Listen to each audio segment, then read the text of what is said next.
ओम शांति। आज सुनते हैं 11 नवंबर की मुरली से दिल में छपने वाली गहराई की बातें। आज बाबा की मुरली में बचपन के दिन भुला न देना, आज हंसे कल रुला न देना। बच्चे मम्मा बाबा कह के फिर अपना ये ईश्वरीय बचपन कभी न भूलना। मतलब कितने ज्ञानी ध्यानी बन जाओ, कितने सर्विसेबल बन जाओ, कितना भी कुछ बन जाओ, लेकिन थोड़ा सा ये बचपना कभी ना भूलो कि मैं बाबा का लाडला बच्चा हूँ, छोटा सा नन्हा बच्चा हूँ, बाबा की गोद में पल रहा हूँ। हाँ, बाबा कहते ये भूले ना फिर माया का देह अभिमान आ जाएगा। इसलिए बचपन के दिन भुला ना देना। आज हंसे कल रुला ना देना। भूल गए तो फिर रोना, माया रुलाएगी, फिर तो माया रुलाएगी। इसलिए छोटा बच्चा, नन्हा बच्चा, इनोसेंट बच्चा ज्योति बिंदु प्रकाशमयी काया में, सूक्ष्म वतन में, बाबा की प्रकाशमयी काया में, हाँ, उसमें जो है हम बाबा के पास विश्रामी बने। तो ये एक सदा बुद्धि में रहना चाहिए, जिससे हमें शक्ति मिलेगी। फिर बाबा ने आज कितना अच्छा कहा, बच्चे माया कैसे नाक पकड़ से झट गिरा देती है। कितनी तीखी है, बाबा ने कहा है माया। बाबा का हाथ छुड़ा देती है। कल भी बाबा ने कहा था ना, तलाक दिला देती है। तो हमें बड़ा सावधान रहना है, हम माया के चंगल में कभी भी ना फंसे। बाबा ने कहा रुस्तम के साथ माया रुस्तम होके लड़ेगी। बच्चे मेरे सामने भी आती है। आज जो दिल में छपने वाली बात थी, बाबा की निर्माणता के बच्चे पूछते हैं, बाबा आप तो बुजुर्ग हैं, आपको माया थोड़ी आती होगी। नहीं बच्चे, मैं सबसे आगे हूँ इंजन। मुझे नहीं आए तो मैं कैसे समझाऊंगा कि हाँ कैसे माया को जीतना है, कैसे तूफान आते हैं। मेरे पास सब आते।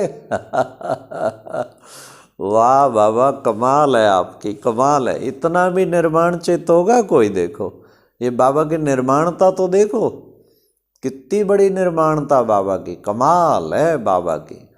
इतना निरहंकारिता, हाँ, जो कहते कि बच्चे मेरे को भी आती है। हाँ, जब बाबा को, बाबा तो था ही माया जीत, कभी देखा ही नहीं माया के अधीन, लेकिन बच्चों को हौसला बंधाने के लिए नहीं मुझे भी आती है। स्वीकार कर लेना ये चीज़, बताओ। और जबकि बाबा को तो, बाबा तो था ही हजारों लाखों को माया पर जीत पे लाने वाला। लेकिन ये एक हम्बलनेस जिसे कहते हैं, जिससे प्यार होता है ना, उसकी कमी को अपनी कमी मानना, ये है जिससे प्यार है, उसकी कमी को फैलाना नहीं लेकिन अपनी कमी मानना। फिर बाबा ने आज कितना सुंदर कहा कि बच्चे गृहस्थी हो या बैचलर हो, सिर्फ श्रीमत पर चलने का पुरुषार्थ करो। कदम कदम पे श्रीमत, बाबा की श्रीमत क्या है, श्रेष्ठ ते श्रेष्ठ मत क्या है, उसको याद रखें तो वो, बाबा ने कहा वो पुरुषार्थ तुम्हें बहुत ही महान बना देगा। इसलिए उस पुरुषार्थ में हम अपने आप को पावरफुल बनाएं। फिर बाबा ने कहा कि देखो बच्चे, ऐसा बाप, उसको तो रोज चिट्ठी लिखनी चाहिए जो तुम्हें कितना ऊंचा बनाता है, हाँ, विश्व का मालिक बनाता है। अरे वो नरक के जायदाद देने वाले को तुम नहीं भूलते हो, उसको चिट्ठी लिखते हो। पहले चिट्ठियों का ज़माना था, अभी ईमेल का ज़माना है। जब ये मुरली चली चिट्ठियों का ज़माना था। तो अब तो मोबाइल 1 सेकंड में बात हो जाती, चिट्ठी की ज़रूरत ही नहीं ना। तो बाबा ने कहा लेकिन बच्चे तुम इसको क्यों भूल जाते हो। मैं ये भी एक योग का एक बड़ा अच्छा बाबा ने मतलब तरीका बताया, क्या कि बच्चे रोज़ाना बैठ के बाबा को एक चिट्ठी जरूर लिखें। चिट्ठी प्यार भरे मोती पिरोए हुए हों उस चिट्ठी में, कितनी खुशी मिलेगी, कितनी शक्ति मिलेगी। और वो बाबा से योग आपका परिपक्व करती जाएगी कि आत्मा अपने प्रियतम परमात्मा को, हम अपने प्रिय साजन शिव को चिट्ठी लिख रहे हैं। तो चिट्ठी में कितना स्नेह और अटैचमेंट बढ़ जाती है। कहते हैं ना लव लेटर, ये हमारा लव लेटर है बाबा भगवान के साथ, आत्मा का भगवान के साथ लव लेटर। आज बाबा ने विशेष अटेंशन खिंचाया किस चीज़ पे? अमृत वेले। और बच्चे तुम्हें रात को भी अच्छा खूब पढ़ना है, अच्छी तरह से रेगुलर पढ़ना है। पढ़ाई का शौक जिन्हें होगा वो दिन और रात कितने प्यार से पढ़ते रहेंगे। पढ़ाई में कभी भी इरेगुलर नहीं होना चाहिए, पढ़ाई ऐसी पढ़नी चाहिए। मतलब पढ़ना लिखना, स्टूडेंट का क्या काम है? पढ़ना, लिखना, सुनना, सुनाना, बस ये 4 चीज़ें। बार बार बाबा की मुरली पढ़ना, उसको मंथन करना, फिर उसको लिखना, अच्छे अच्छे नोट्स बनाना, ये है स्टूडेंट लाइफ। और बाबा हमेशा कहते हैं student life is the best life. तो बच्चे ये तुम्हें ऐसी बाबा तुम्हें बेस्ट लाइफ बनाने हैं। हाँ बाबा इसमें लगे रहेंगे तो हम फिर पुण्य की दुनिया में जाएंगे। आज बाबा ने कहा यह है पाप आत्माओं की दुनिया, तो तुम्हारा इससे दिल हट जाना चाहिए। चारों ओर पाप आत्माएं है ना। इस दुनिया को क्या याद करना? जब भी दुनिया की कोई चीज़ प्रभावित करे सोचो पाप आत्माओं की दुनिया पे क्या प्रभावित होना, इसमें आँख क्यों डूबनी चाहिए? है ही सारा पाप की दुनिया, पाप का धन और पाप का सब कुछ चल रहा है। और हम हैं पुण्य दुनिया के वासी, जहाँ सारी शुद्ध और पवित्र आत्माएं हैं। बाबा ने कहा है कि मैं आया हूँ पवित्र प्रवृत्ति, आज की मुरली में था, मैं आया हूँ पवित्र प्रवृत्ति की स्थापना करने। तुम ऐसी पवित्र दुनिया में तुम चलते हो, तो ऐसी पवित्र दुनिया के लिए फिर सर्विस भी करनी चाहिए। आज बाबा ने कहा समाचार आना चाहिए कि बाबा हम कैसे किसी को, आत्माओं को कैसे हम बाबा का परिचय देते हैं। हाँ, खुश खैराफत का भी समाचार देना चाहिए। औरों को कैसे परिचय देते हैं ये बाबा हम खुश हैं, हम सबको बाप का परिचय देना, गुप्त रीति से बाबा का परिचय सबको देते रहो। बाबा ने कहा देते रहो, यही तो सेवा है ना। सेवा करेंगे तो मेवा खाएंगे। सबसे मेन चीज बाप का परिचय जरूर देना चाहिए। और आज बाबा ने कहा देखो बच्चे तुम्हें बाप आकर के पढ़ाते हैं, इतनी ऊंची पढ़ाई तुम्हें पढ़ाते हैं, ऐसा बाप क्यों भूल जाते हो? क्यों भूल जाते हो? वे बाप तो बाप भी है, टीचर भी है और सतगुरु भी है। ये 3 संबंध तो बाबा हमेशा ध्यान खिंचाता है। क्यों? बाप के रूप में हमें कितना वर्षा हो, 2500 वर्ष का किंग ऑफ किंग्स, राजाओं का भी राजा, किंग ऑफ किंग्स, कितनी बड़ी बात है। तो इतना बड़ा वर्षा देना, किंग ऑफ किंग्स बनने वाली बात है ना।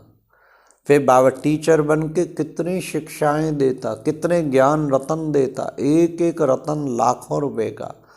तो लाखों रुपए के ज्ञान रत्नों को हम अपने अंदर कैसा ऑब्जर्व करें। बाबा कहते तुम हो किंग ऑफ किंग्स। और लाखों रुपए के ज्ञान रत्न को बाबा ने कितना सुंदर बताया। हाँ, ये ज्ञान रत्नों का माला, एक एक तुम हो रत्नागर, रत्नों के बालिक। बाप तुम्हें रत्न कितने देता है। फिर बाबा सतगुरु बन के वरदानों की वर्षा करता, रोज वरदान हम बच्चों को देता। बाबा कहते ऐसे वरदान तुम बच्चों को भूलने नहीं चाहिए। फिर बाबा ने कहा देखो बच्चे उस दुनिया में भी सोशल वर्कर हैं, लेकिन तुम हो रूहानी सोशल वर्कर। वो तो बस जाएंगे अन्न खिलाओ, वो खिलाओ, ये खिलाओ, कंबल बांटो, ये करो। तुम हो रूहानी सोशल वर्कर जो रूह जन्म जन्मांतर से दुखी और अशांत है, उसको जो है बाबा ने कहा, उसको कितना सुंदर बाबा ने बताया कि तुम हो रूहानी सोशल वर्कर। उस रूह को तुम रिफ्रेश कर देते, उसकी जन्म जन्मांतर की थकावट उतार देते। तो बाबा ने कहा शिव बाबा तुम्हें ब्रह्मा द्वारा वर्षा दे रहे हैं, नरकवासी से स्वर्गवासी बना रहे हैं। कहते हैं ना ओ गॉड फादर, तो फादर कौन है? ओ गॉड फादर वो है निराकार। आज बाबा ने कहा मीठे मीठे बच्चे तुम हो माता पिता के क्या खीर बच्चे। वाह, खीर माना मीठे बच्चे। आज बाबा ने खीर बच्चे कहा। कितना सुंदर टाइटल आज बाबा का मिला कि हम सब कौन हैं, हम खीर बच्चे बाबा के। तो याद रखना चाहिए हमें अपना टाइटल, खीर बच्चों को, मीठे बच्चों को, सबको मीठा बनाना है। इसलिए बाबा ने कहा कि बच्चे सुख का अनुभव करो, अमृत वेले उठ के बाप की याद में बैठ के सुख का अनुभव करो। 4 से 5 का टाइम बहुत अच्छा है, तुम बच्चों को फिर सुख का अनुभव करना है। तो बाबा ने कहा दृढ़ता की शक्ति से सफलता का अनुभव करने वाले प्रयोगशाली त्रिकालदर्शी भव। दृढ़ता की शक्ति सफलता का अनुभव कराएगी ना। दृढ़ता बहुत इंपॉर्टेंट चीज़ है। Strong determination, I have to do at all cost.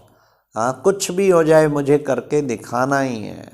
इसको कहते दृढ़ता की शक्ति। दृढ़ता की शक्ति से सफलता अवश्य मिलेगी। प्रयोगशाली भव, प्रयोगशाली, प्रयोग करते चलें, कभी कोई प्रयोग करें, कभी कोई प्रयोग करें, और त्रिकालदर्शी भी बने। तो आज की मुरली में बाबा ने कहा, कितने सुंदर बाबा ने टाइटल दिया, सर्व की दुआएं प्राप्त करना ही क्या है, संतुष्ट मणि है। सर्व की दुआएं प्राप्त करना संतुष्ट मणि है। इसलिए बाबा ने कहा तो वो संतुष्ट मणि कौन होगा, जो सबकी दुआएं प्राप्त करेगा। दुआएं लो, दुआएं दो, बस सारा दिन एक ही धुन होनी चाहिए, दुआएं दो, दुआएं लो। प्यार से संतुष्ट करते चलो, शुभ दुआएं देते चलो। जितनी शुभ दुआएं देंगे उतना शक्तिशाली बनते जाएंगे। तो ये है दुआएं दो, दुआएं लो। दुआओं का खजाना खूब जमा करते चलो, खूब जमा, इससे तो रिचेस्ट इन द वर्ल्ड बन जाएंगे। अच्छा, ओम शांति। ये था आज का दिल मुरली की, दिल में छपने वाली गहराई की बातें। ओम शांति।